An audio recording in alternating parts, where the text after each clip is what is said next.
Do you believe in ghosts?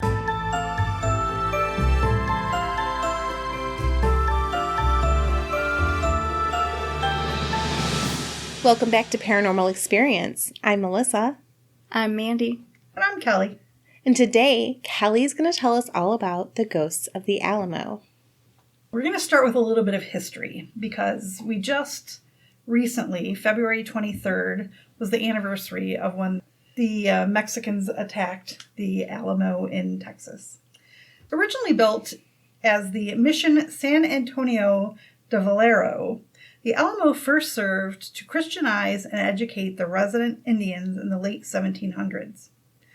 Throughout the later years and up to the 1830s, the mission would become home to various outfits including revolutionaries and rebels. It was during that time that the Alamo site was expanded to a fortress with high walls and numerous outbuildings. In 1836, self-proclaimed dictator General Santa Anna was determined to conquer the rebellious Texans of San Antonio and marched toward the settlement with a force of more than 1,000 troops. Self-proclaimed dictator. So cocky. Mm-hmm. What you gonna do? Nowadays, we think of, like, the military. 1,000's nothing, but... Right. Back then, you know, it was, if you were a dictator, to get 1,000 people to march for you. Yeah, that is true. So they arrived on February 23rd, 1836, and about 145 Texans took refuge in the Alamo's fortified grounds, determined to fight off the Mexican army. And for the next 13 days, a raging battle ensued between the Texans under the joint command of William B. Travis for the regular army and Jim Bowie for the volunteers and Santa Anna's troops. Despite the defenders' valiant battle, Santa Anna's troops stormed the Alamo on the morning of March 6, 1836, killing every single one of the Texan defenders, including William Travis, Jim Bowie, and somebody you may know, Davy Crockett. Oh. So over the 2-week period that the Mexicans continued to fortify their numbers until at least 4,000 men were bombarding the Alamo. The Texans struggled to fortify their numbers, resulting in approximately 189 men defending the Alamo during that time. Afterward, the Alamo defenders' bodies were looted, dismembered, buried in mass graves, dumped into the river, and or burned. Oh my God, at least 15 Texans survived the siege of the Alamo. They were all non-combatants, and the survivors were Mrs. Dixon, her daughter Angelina, Travis's slave Joe, and Bowie's slave Ben were the only Americans. Before the Battle of the Alamo, the ground that takes up most of the Alamo Plaza today was utilized as a cemetery between 1724 and 1793. Wait, so before the battle, it was a cemetery? Yep. Okay. Prior to the battle, again, it was like a missionary and whatever, so it was basically a church with a graveyard. So any of the people that stayed there or the monks, they were all buried in there. And then they built over that. Oh, gosh. When they made it, a fortress. It's estimated that about 1,000 people are buried there during the years before it became a fort. In addition to those pre-Alamo bodies, most of the men fighting on both sides of the battle were buried in that area, if they weren't burned. Disposal of bodies during the Texas Revolution was a problem faced by both the Mexicans and the Texan armies. Following the Battle of the Alamo and the Goliad Massacre, they burned the bodies of all the slain Texans. Even today, construction and utility workers often turn up skulls and other bones when excavating in or around the area. Wow. God. Can you imagine? Because my understanding, and I've never been there, but it's like a bunch of stores and shops and, all in that area. So. Oh, my God. Yeah. Today, the Alamo is I know this would cost a lot of money, but it seems like they should just, I don't know, look for them and give them all a proper burial. I don't know. Maybe, well, yeah, I guess I'm just crazy because it would be a lot of money, right? But it would be a lot of money, but nowadays, unless something's built over it already, they have the technology now to find ground penetrating radar and and to give them a proper burial or do some kind of It's just kind of sad to me that there was basically a war on top of the cemetery. Yeah. Yeah, you would think. You know what I mean? Like, imagine. Like, you just imagine some places being sacred and safe, and I guess during war, really nowhere is, right? Yeah. Today, the Alamo is one of the best-known monuments in the United States. Its remaining buildings and the surrounding areas are one of the most haunted places in the nation. With its long history and many deaths that have occurred in that site, tales of apparitions at the old missions have become reported for almost 2 centuries. Wow. The Alamo Church and the surrounding walls are often mentioned as hotspots for ghostly activity. The first reported sighting of a ghostly activity happened only weeks after the Battle of the Alamo, which is surprising when you think. Yeah. I mean, back in 1836, somebody's reporting spirits, but let's see. After the Battle of the Alamo, when Santa Anna left San Antonio, he moved about 1,500 of his troops to San Jacinto, near today's Houston, leaving about 1,000 men at San Antonio to control the rebels. However, Santa Anna was captured at San Jacinto by Sam Houston and his Texican freedom fighters in April 1836. In retaliation, Santa Anna sent messengers to order the destruction of the Alamo. So he's been captured, and as retaliation, he gets word to his fighters and says, go get rid of the Alamo. However, his wish would not come true, as when the Mexican troops neared the church with flaming torches, 6 fully formed spirits suddenly appeared before the front doors of the mission, waving blazing sabers and yelling, "Do not touch the Alamo, do not touch these walls." So, spirits supposedly saved the Alamo. Yes. I can't believe I've never heard this. And which, I mean, I didn't do very good in history when I was young. I'm just going to admit, I really don't know much about this. I've heard of it, but I don't know much about it. But that is insane. Yeah. And clearly it scared them because the Mexicans fled in fear and would not be persuaded to return regardless of their superiors' threats. Some say that these entities were Alamo defenders, while others say that they were the monks protecting the mission. Which to me makes That's a lot what of makes sense. sense to me. Yeah. That makes sense, you know. I mean, and if you were only a small amount of people and you wanted to protect something, would you maybe potentially make yourself look dead? Like, I wonder if they would change their appearance to try to be scary. Oh, you mean so... See, well, and I'm thinking they're the spirits of the monks because they were gone well before it became a fort. Right, that's what I was thinking, but I see what you're saying. Yeah, but I mean, it was a church, it was sacred ground, you know, you're not going to want it desecrated any more than it already has been. Some say these entities were Alamo defenders, while others say they were monks protecting the mission.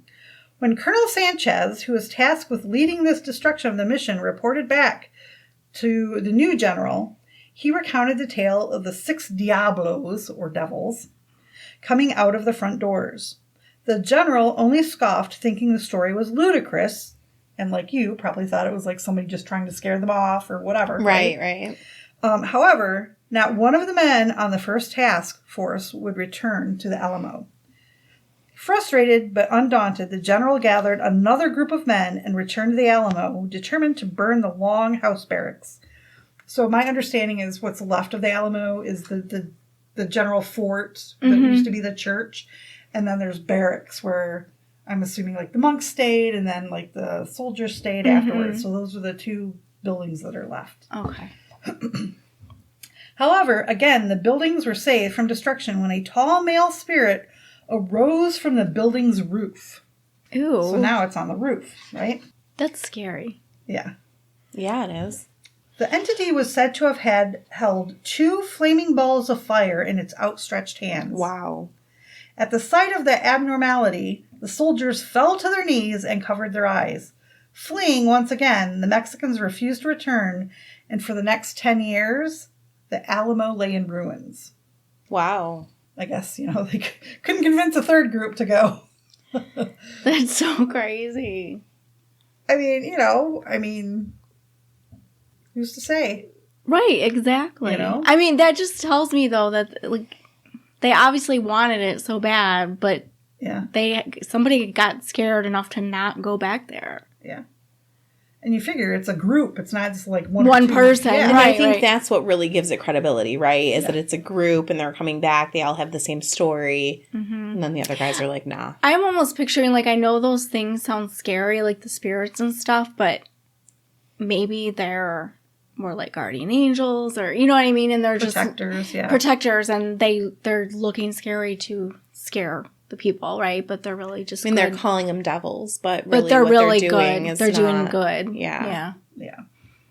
So 10 years later, in 1846, following Texas's annexation into the United States, the U.S. Army began to occupy the complex, making significant repairs to the church and the old barracks. By the late 19th century, the tales of ghostly happenings at the Alamo were well known in the area. However, this did not stop the city or any of San Antonio in its move to utilize the old mission as a police headquarters and old barracks as a jail. Within no time, prisoners housed in the barracks started to complain of paranormal activity. So can you imagine? Being in jail and- yeah. That's like a worst fear, right? Like in solitary confinement, and then there's like ghosts in there. I mean, except for like us when we're like choosing to go into solitary confinement, but like we're able to leave. We can get out when we want. Yeah. Oh, yeah. Yeah. So between the years of 1894 to 1897, several articles appeared in the San Antonio Express News describing ghostly sentries that paced along the police station's roof, shadows and moaning sounds heard by the staff and prisoners, and other ghostly phenomena. Guards and watchmen began to refuse to patrol the buildings after hours. This, of course, caused an uproar among the politicians, and a short time later, the prisoners were moved to another location. So erected in 1939, the Alamo monument, called the cenotaph, depicts the spirit upon its face, along with the defenders of the fortress. So basically, it's in the courtyard, they built this statue, so it has like the face and, you know, depicts what people believe they saw there before. Oh, okay. Yeah. Legend has it that when the ethereal energy was released from the flames where the Alamo defenders' bodies were burned, the spirit utilized the energy to make itself visible to frighten away the would-be destruction. Which kind of, from, you know, what we do and what we kind Yeah, of that's like believe, what we say today. yeah, is that they use your energy to get stronger. Today, apparitions continue to appear upon the historic grounds as both staff and tourists alike report ghostly happenings that occur at all hours of the day and night. Guests at nearby hotels have reported seeing a grotesque apparition come from the walls of the old Alamo, as well as restless spirits walking back and forth on top of the buildings. Others have reported hearing screams, explosions, and the faint trumpet notes of El Deguerlo, the Spanish call of no quarter, that Santa Anna ordered played during the final assault on the fort. These ghostly encounters... Wait, I'm sorry. So what was that? Is that a song? Yeah, it's like what a trumpet would, you know, like Oh, okay. trumpet or maybe drums, I don't know, but it's like kind of their like call to battle. So this Oh, is okay. like a residual type. Yeah, so it's Okay. like a residual sound. Which is sad people hear. because if you have ghosts, like I would hate to see people stuck in like a residual haunting where they're like in a war, like fighting in a battle. I mean, that's just terrible. It's like a terrible thing to repeat, right? Mm-hmm. Yeah, I mean, can you imagine having the call to go forward just every night and having to go through that every night? That would be, yeah. Something you probably didn't even want to go through in the first place. Right. These ghostly encounters include apparitions of soldiers, disembodied voices, unexplained noises, and even the spectral appearance of the original Franciscan monks who once occupied the mission grounds. In modern day, many visitors and staff claim to see ghostly figures of soldiers, sometimes dressed in period attire, wandering the grounds. Besides visual sightings, people report hearing sounds like footsteps, whispers, and even the sound of battle cries. The monk legend, some accounts suggest that the ghosts of the original Franciscan monks who occupied the mission may also be present, appearing to protect the site. Along the outer walls of the Alamo, the ghostly figures of what is believed to be a Mexican soldier has been seen by tourists and locals alike. He meanders the grounds, his hands are always clasped behind his back, and his chin is always tilted down. He shakes his head somberly. These are spirits that multiple people have reported seeing. He seems sad. Yeah. So in front of the Alamo, the lawn covers a portion of the old cemetery, and several federal marshals who patrol the grounds at night have quit their jobs after having encountered some of these wandering entities. Always spotted in the gardens next to the mission appear the fully formed spirits of a cowboy, complete with a black duster and cowboy hat. He's dripping wet. He's described as looking like he was ridden through the severe thunderstorms. Many Texas historians theorize that the spirit may have been one of the 22 dispatch riders that William Travers sent. A second entity that makes his presence known is that of an Alamo defender who is often reported to stick his head and shoulders out of the large rectangular window over the double doors at the church's front. After leaning out and scoping the area, he then leans back and disappears. One of the most cited ghosts is a small blonde-haired boy that is most often seen in the left upstairs window, which houses the gift shop today. Appearing almost always during the first few weeks of February, the forlorn boy has been seen wandering the complex's grounds.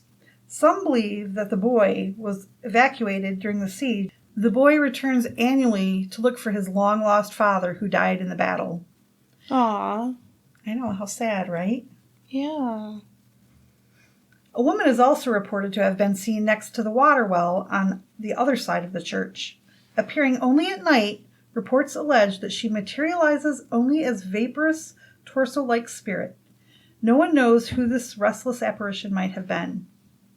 In an area of the mission today utilized for storage and meetings, staff have often encountered a tall Indian who silently creeps up behind them, and after having felt a presence, they turn to see the broad-chested Native American who suddenly disappears or walks back through a solid wall that once held a tunnel doorway to the Menger Hotel across the street. So basically, right, so he's walking into the tunnel, but he's passing through the wall. Yeah. Right, because it's covered up now, but yeah.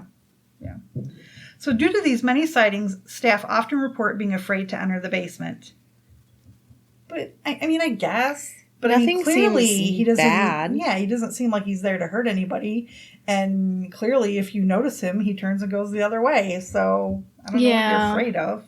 They're probably not, paranormal investigators. Well, not to change the subject, but Melissa, were we talking about that earlier this morning, or was it yesterday morning? We were just talking about different stuff, and we're like, if we were back in the Bell Mansion, like, instead of going to sleep, we would have, like, when we were the only ones in there, we would have, like, walked around more. We would have, and it would have been fun to, like, okay, I'm gonna go here all by myself, and I want, and we're like, that's crazy that we're saying that, because most people would be afraid to do that, but, like, not that we wouldn't be afraid, but we would like to do that, and we're like, we've really grown in our fear, I'm doing quotations, because it's funny when you get used to things, they're not scary. People often say to me, like, oh, you paranormal investigate, you need to be careful, you could do this or you could do that. And I'm always like, it's not a horror movie. I feel you give respect, you get respect. Yes. Yeah. So sorry to interrupt. But no, that's okay. Yeah, you get used to it. We're just like, oh, that would be scary. But if you're not used to seeing something. Exactly. Yeah. Yeah, I could see where they're coming from. Others have reported seeing a tall, stately Mexican officer slowly wandering the historic site's grounds and buildings. With a face filled with sorrow, the man is seen walking with his arms clasped behind his back and slowly shaking his head. We mentioned him a minute ago, but many believe the ghostly man is that of General Manuel Fernandez de Castelleron, one of Santa Anna's regimental commanders. Castelleron was one of the few officers who opposed the final assault on the Alamo, stating that it was bound to be a bloodbath. His opposition was obviously ignored as the regiment continued to bombard the fortress. When the firing had finally ceased, 6 of the Alamo defenders surrendered and were brought to General Castelleron. He offered them his protection and petitioned Santa Anna for clemency. However, the embittered dictator refused and ordered the 6 men executed. Having given his word, Castelleron refused to carry out the order, but Santa Anna's men soon fell on the surrendering Texans and hacked them to death with sabers. An American legend, in buckskin clothing and a coonskin What are cap. sabers?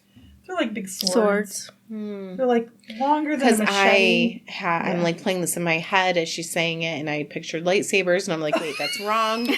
That is wrong.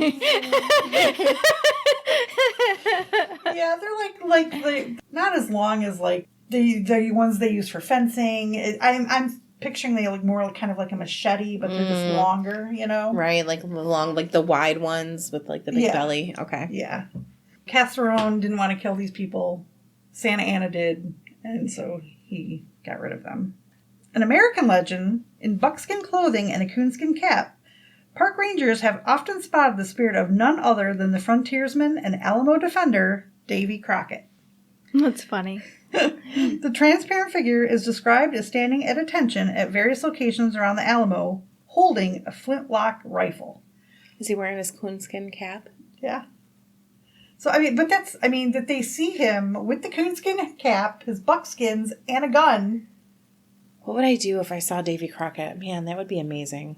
What? Wouldn't it? Yeah, I I guess. saw the ghost of Davy Crockett. There's another surprise spirit that people see there. You'll be surprised. Okay. You'll be surprised. I didn't know. Any guesses? I have no idea, but I just want to say again that I did not know David Crockett was even anywhere near the Alamo. No, I thought he was like out in the woods somewhere. Yeah, like in Kentucky. Or Yeah, something. it's like this one. It's like Davy Crockett, king of the wild frontier. Oh. I guess Texas would be the frontier. I guess Yeah. it would be. You know? I don't know. I just pictured him in Frontier like. town is always very Texas-y. Yeah, you're right. At Cedar Point. Yeah. Where you can also get a coonskin cap. Yeah. Yep. So, whatever. But yeah, until I started looking this up, I didn't realize that Davy Crockett had died there either. Yeah. We're just Americans that don't know our history, because I feel like I keep seeing that like on TikTok and stuff, just we're like the only country that we're just terrible with history. Or we lie about it. Yeah. We're not the only country that lies about it, but I think we're the biggest country that claims we don't lie about it, and we do. Yeah, or we don't get all the detail. We just get the Yeah. whitewashed. Right. Yeah. Stories are also told of a tall, thin man and a small child often seen on the roof of the Alamo mission at sunrise. In the final hours of the siege, Colonel Juan Andrade and several other Mexican officers stated that they were horrified when they saw a man with a child in his arms leap to the ground at the rear of the Alamo church. Oh my God. Yeah. I mean, can you imagine it being so horrible that you think leaping to your death with your child is better than... I can imagine it, but I don't want to. How terrible. Yeah. So 2 other small boys are also spied following tour groups on the property. So that'd be fun, doing a tour and turn around seeing 2 little boys following you around. Yeah. Seemingly, these lads appear behind the group, then just as quickly vanish when the group reaches the sacristy room. Thought to be Alamo artilleryman Anthony Wolf's sons, the boys, aged 9 and 12, were killed in the final assault. Oh my God. Hiding in the Alamo mission, they were mistaken for Alamo defenders and killed by the advancing Mexicans. Really? So, yeah, they were hiding in the sacristy room. They didn't just look extra small. Yeah, and when they found them, they just, I guess in the heat of battle, what do you... But it's like if you're going to kill boys thinking that they're, men or whatever, yeah. You could just as easily kill your own, right? You have to pay attention to what you're doing. I guess you don't have to, and you can just kill boys, but whatever. Yeah. It states they were killed by accident by the Mexicans, but not all spirits are historical. Another ghost who is reportedly seen is that of John Wayne. Oh my goodness. John Wayne. And that was one of the first ones I thought of. And that's because he did a movie on the Alamo. Oh. He was in a movie about the Alamo. So yeah, when the Duke directed and acted in the 1960s movie The Alamo, he became obsessed with its history. Insisting on historical accuracy, he personally toured the Alamo on several occasions and consulted the actual blueprints of the fortress before spending some $1.5 million recreating a replica of the old mission in Brackettsville, Texas. Wow. That was like even more money. Well, yeah, that That's was huge amount of money. Yeah. So he wanted the accuracy. In addition to a replica of the mission, an entire village was constructed for the movie, which has since become a tourist attraction and has been used as the set for other films. Shortly after he died, staff and visitors began to report the Duke walking the grounds of the original Alamo. Some say he's often seen talking with the spirits of the original Alamo defenders. Wow. Oh, I bet he's loving that. Oh, yeah. Absolutely. Yeah. Can you imagine? I hope I get to go somewhere I love in death. Well, where would you go? I don't know. Where would I go? Home. Like everyone else. I don't know. Where would you guys go? I would like to think that we could go multiple places and not be stuck. Yeah. That would be great. Yeah. You know, I used to ask that question a lot, like when I felt that I was getting like answers to things. Like, are you stuck here? Can you leave? I mean, personally, I like to believe that they can go to other places. Mm-hmm. I'd like to go everywhere. Me too. I mean, I tell my husband and my kids that I'm going to haunt them. So wherever they're at, I'm going to go. Travel the world in death. Yeah. Maybe. Yeah, maybe I'll go to Scotland and be like an American ghost in Scotland. Oh my God, you Yes. could. I know what you could haunt. What? Mel's hole.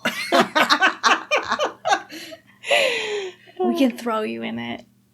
We're recording 2 episodes tonight, so everyone knows. If you listened to last week's, which we're doing tonight, it's on Mel's Hole. So that's why Mandy's referencing Mel's Hole. Disney World. Yeah. Just go scare the poop out of people at Disney World. You know, I think there's a lot of ghosts That would there. be fun. Well, I mean, kind of off topic, but they say, like, on a daily basis, multiple people dump ashes there. Yes. Yeah. Yeah. So. Mm-hmm. I did not know that. I never even No, considered you didn't? it. Mm-mm. Yep. So the happiest place on earth Yeah. is full of dead people? Yeah. Yep. Which is our happiest place because we're weird. Wouldn't it be super cool to, like, go to Disney World and just, like, investigate all night? Yeah. Yeah. And they have all those tunnels underneath. Ooh. Yeah. Dreams. All right, back to the Alamo. Sorry. Gotta finish the Alamo. Sorry. That's okay. No. All right. So anyway, so the Duke's there. If you're ever in San Antonio, go say hi to the Duke. So today, the Mission San Antonio de Vero and the long barracks are dwarfed by the many tall buildings surrounding the historic site. Over the years, the fortress walls were dismantled and buildings began to spring up around what was left of the Alamo compound. Many of these walls are now buried beneath the streets of San Antonio. However, the restless spirits don't seem to comprehend this as they continue to wander in and around and about the surrounding areas through newer buildings that were never associated with the fortress. Guides tell visitors that nearly every storefront building on Alamo Plaza, which faces the church, is also haunted. Built directly over one of the old compound walls, the spirits of those who died defending the compound are said to roam the area. At the Alamo Plaza, numerous reports have been made of a spectral woman who has been seen walking across the plaza. Legend has it that the female apparition was one of 2 women walking across the mission grounds in the 1970s, walking across the grounds in the 1700s. And She had bell bottoms on. She's all hippie. You know, a hippie flower child. So legend has it that the female apparition was one of 2 women walking across the mission grounds in the 1700s and was struck by lightning. One of the women died and the other survived. Some speculate that the woman is the one who was killed on that fateful day so long ago. There is no doubt that the Alamo and the surrounding area is extremely haunted, as tourists, rangers, and staff have reported such phenomena as grotesque man-shaped forms emanating from the walls of the Alamo. Wow. Screams of those that fought in the battle are still heard today. Voices and whispers filter through the walls. Invisible eyes seemingly watch the many people that work at and visit the historic site. Other phenomena also occurs, such as eerie cold spots throughout the buildings, vanishing lights, and unexplained noises. In March of every year, a few days after the Alamo's final demise, numerous people report being awakened in the early morning hours by the sound of a horse galloping on the pavement. Many believe the unseen rider is that of James Allen, who was the last courier to leave the Alamo on the evening before its final battle. Wandering restlessly, he is thought to be attempting to return to the Alamo with his report to Colonel Travers. The story and history of the Alamo is long and filled with death and trauma. The number of spirits that seem to remain at or around the Alamo attest to the horrors that have gone on in that area. It is very interesting that the entities which have been encountered are able to be described in such detail. This is definitely a location that is now on my bucket list. If you are ever in San Antonio and interested in visiting, please note they do not allow any investigating for the sanctity of the location and those who lost their lives there. There is no flash photography allowed, and you are not allowed to touch the buildings and the area that is preserved and still stands at the location. Wow. And just a side note, did you know that Ozzy Osbourne was kicked out of there because they thought he touched the walls? Wasn't there more to that story? Yes. Okay, so... Well, I wasn't going to say the rest of it, but... Well, so he was originally kicked out in the 80s. I don't remember what year. And, banned from the whole state, right? Or was it just the city? Oh, I just thought it was... But he was banned from touring there because he peed on the wall, right? But when I was watching the Ozzy Jack where they would go on the road, what was that called? Oh, some kind of road trip thing. Yeah, they had a show that they would go on a trip. Okay. They ended up going to the Alamo, and Ozzy was afraid he would get in trouble, but they actually talked to some different people, and they ended up finding out that he did not pee on it. They found the police report. He didn't know that he didn't pee on it because he was so drunk. Yeah. And they told him that he peed on it. But after investigating back, the report did not say anything about him peeing on it. So that was just kind of legend. Do you know what the report said? No, but I can find it really quick for you. I think it was some type of drunken... Disorderly. Yeah, something like that. It wasn't anything horrible. He did not pee on the wall, but he did pee in the plaza. He was freed on a $40 bond. Oh, jeez. $40. But he was banned from playing San Antonio again until 1992, when he made a public apology to the city and donated $10,000 to the Daughters of the Republic of Texas.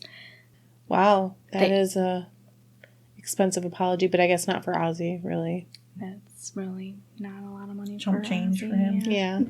Maybe one day Ozzy's ghost will be there. And then him and John Wayne can hang out. I think he'd like that. I think they'd both like that. Anyway, that's all we have for you on the Ghost of the Alamo. As always, thanks for listening. Bye. Bye.